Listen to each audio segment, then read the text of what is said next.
Bonjour à tous, je suis contente de vous retrouver pour partager avec vous une nouvelle histoire. L'histoire d'aujourd'hui, c'est l'histoire d'un petit garçon, ça se passe en Afrique et il s'appelle Madugu.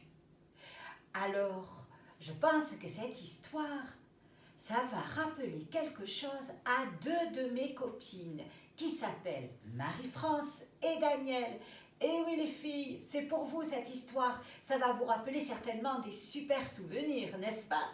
Bon, pour nous par contre, vous allez découvrir l'histoire, vous qui êtes derrière votre écran. Alors est-ce que vous êtes prêts à écouter? Oui, qu'est-ce qu'on fait?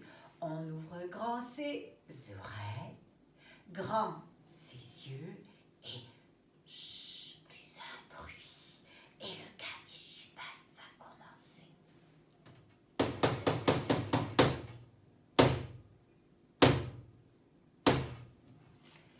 Clic-clac, ouvre-toi. Clic-clac, ouvre-toi. Clic-clac, ouvre-toi. Madugu était un enfant comme tous les enfants. Il adorait jouer.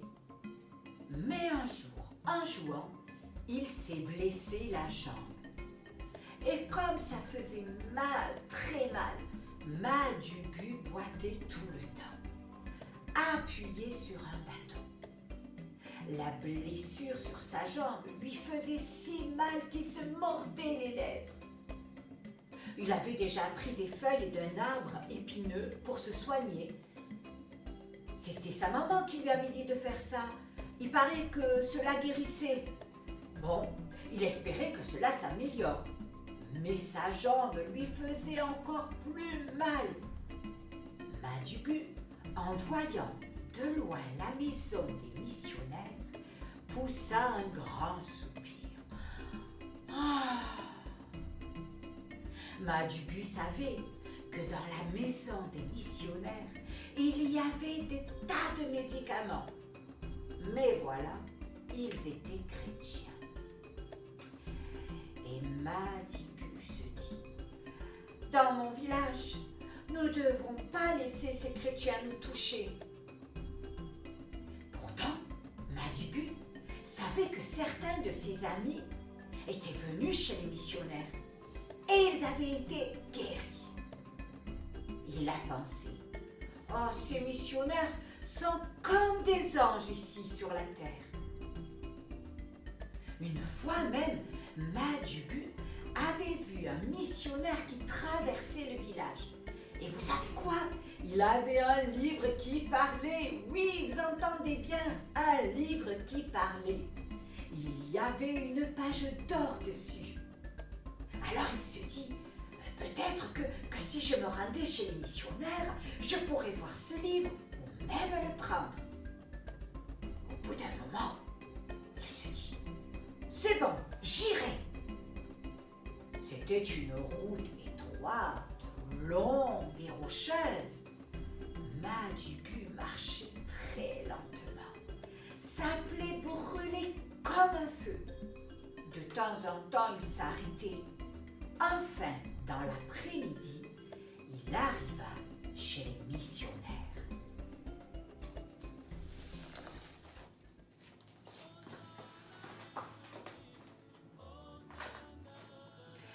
Quand elle a vu Madugu, la femme du missionnaire l'a traité avec beaucoup d'affection et elle a lavé sa blessure. « Je m'appelle Elena, lui dit-elle. Veux-tu rester ici jusqu'à ce que ta jambe s'améliore ?»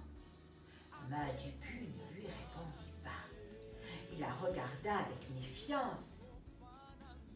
Puis, timidement, il murmura, Madame, vous avez un livre qui parle, n'est-ce pas? La missionnaire regarda Madugu avec étonnement, puis sourit. Oh, tu veux parler du livre sans parole? Et tu sais quoi? Ici, tous les soirs, on raconte les histoires.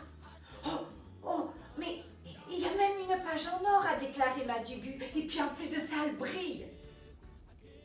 Alors la missionnaire a soigneusement appliqué la pommade sur la blessure et a dit à Madigu, « Tu sais, l'or représente le ciel. » Madigu hocha la tête. « Oh, mais je connais déjà le paradis. Mon professeur m'a parlé du paradis. » La missionnaire fixa le visage de Madigu et déclara, « Tu sais, Madigu, il n'y a qu'un seul paradis céleste, et c'est Dieu qui l'a créé. Et là, il n'y a pas de tristesse, il n'y a pas de maladie, il n'y a pas de pleurs, et ni mal aux jambes. » Et elle posa une bande sur la jambe de Madigu et continua. « Ce soir, mon mari David, missionnaire, va parler du livre sans parole pour les enfants. D'ailleurs, il commencera par la page en or. » Soudain, Madigu demanda, si je reste jusqu'à ce que ma jambe aille mieux, est-ce que quelqu'un pourrait dire à mon papa que je suis là? » Mais bien sûr, dit Elena, je vais envoyer Cardo. Tu sais, il court très vite. Madigu était heureux. Il ne se sentait plus inquiet.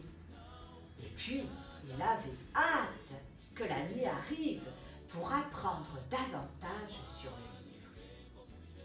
Mais juste au moment où la missionnaire Elena finissait de bander sa jambe, savez-vous ce qui s'est passé?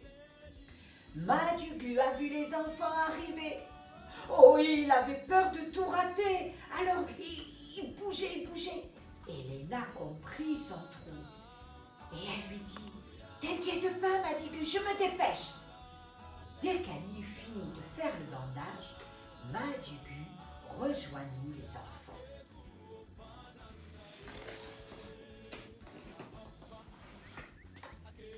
Le missionnaire ouvrit la page d'or. Le cœur de Madigu battait. Et Madigu dit, « Oh, voilà le livre qui parle !» Le missionnaire commença.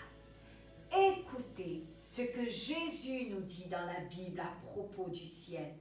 Je vais vous préparer une place. » Et ceci est écrit dans la Bible, dans le livre de Jean, au chapitre 14 et au verset 2. Oh, Madigu était content d'entendre cette bonne nouvelle. Mais voilà, le missionnaire tourna une autre page.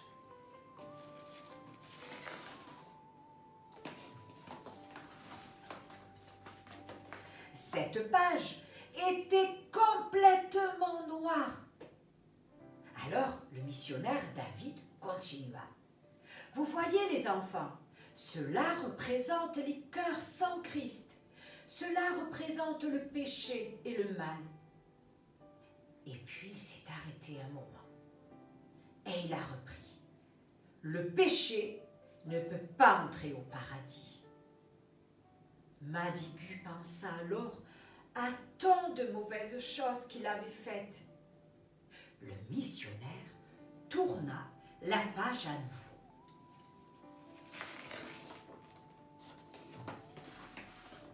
Cette fois-ci, c'était une belle page rouge. Immédiatement, un petit garçon se leva et parla très fort. « Le sang de Jésus nous purifie de tout péché. 1 Jean 1,7. » Alors le missionnaire dit, « Oui, en effet, le Seigneur Jésus, le Fils de Dieu, est mort pour purifier nos cœurs. » Immédiatement, Madigu pensa au jour où un mouton blanc avait été tué lors d'une fête dans son village. Et il comprit qu'un bélier ne pourrait pas effacer ses péchés. Puis le missionnaire continua.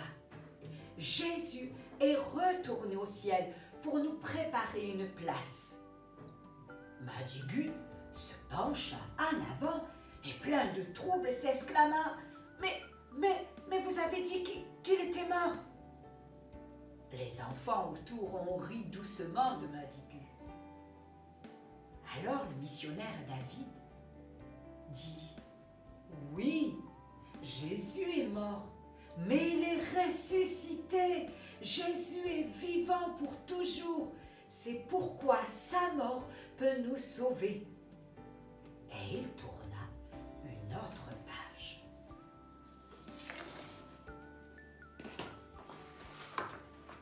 Cette fois-ci, elle était blanche. Regardez, dit-il, cela représente un cœur pur. Oh, Madugu voulait que son cœur soit comme ça, et ce désir était encore en lui lorsqu'il alla se coucher. Puis il commença à penser. Le missionnaire avait dit que n'importe qui pouvait recevoir Jésus dans son cœur. Alors Madigu, dans son lit, il se tournait, se retournait, et il pensait, mais si j'appelle Jésus à vivre dans mon cœur, alors je deviendrai chrétien comme eux. Et le désir continuait avec lui tous les jours. Et il pensait toujours, oh mais moi aussi je veux avoir un cœur pur comme cette page. Puis il coupa un petit morceau de papier blanc. Il le mit sur son bras noir. Oh, il avait l'air plus blanc que jamais. Puis il plia le papier et imagina que c'était une partie du livre qui parle. Madugu a commencé à apprendre tous les versets bibliques et chaque jour, il attendait avec impatience l'heure des histoires.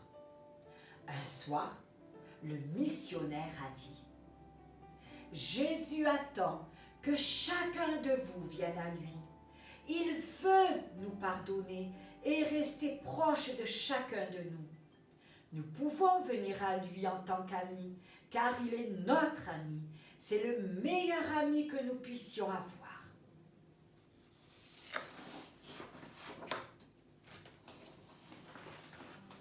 Madugu n'a pas attendu une minute de plus. Il courut dans la chambre que le missionnaire lui avait donnée. Il ferma la porte, s'agenouilla près du lit et il pria. « Oh Jésus, je suis prêt à te recevoir maintenant. S'il te plaît, viens laver mon cœur et s'il te plaît, laisse-moi être ton ami. » Quand il se mit au lit, il était très heureux et pouvait à peine dormir.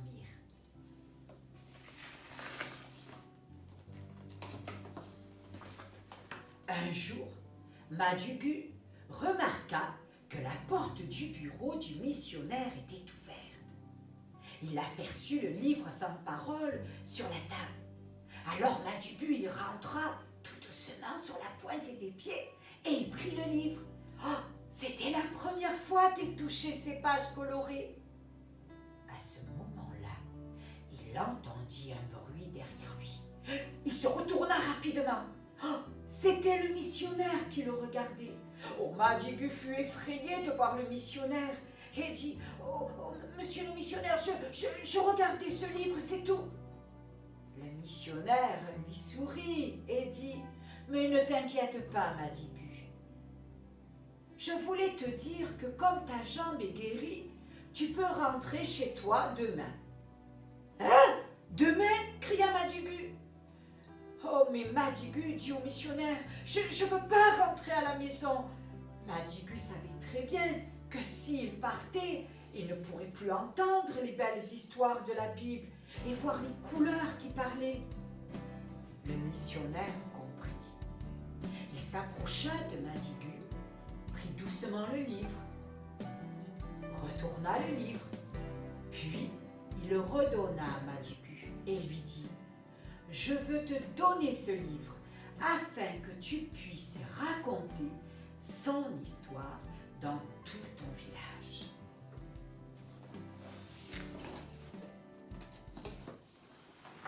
Le lendemain, les missionnaires ont dit au revoir à Madugu. Ils ont prié avec lui et lui ont dit « Que Dieu te bénisse !» Madugu agita sa main aussi longtemps qu'il put les apercevoir. Puis il courut et disparut sur le chemin, se sentant aussi important qu'un roi africain. Il tenait son livre avec fierté et tout en marchant, il répétait les versets bibliques.